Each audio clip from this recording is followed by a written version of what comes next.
Okay, so I know you were asking about how to do these barbell rows. There's a few different ways that you can do them. There's the first method in which you are actively trying to set your low back or like flatten your low back as you do the rows. It's a perfectly acceptable way to do a barbell row.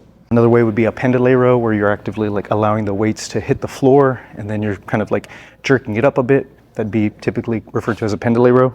The way I like to do barbell rows, because I find that it causes the least stress on my low back, and I feel like I can get more of my lat muscles engaged during the row, is to actually avoid setting my back and allow my back to get rounded and remain rounded throughout the row.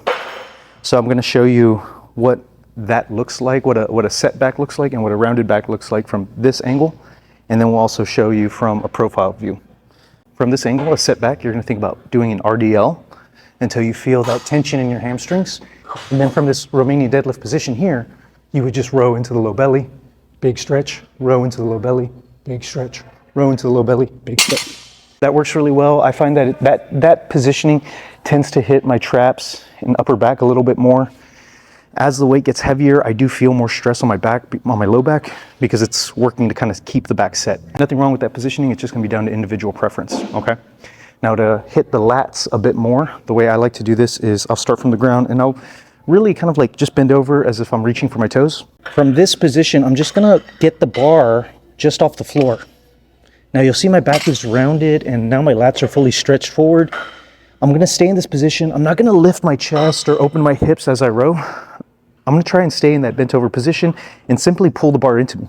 Start position, row, stretch, row, stretch, row, stretch.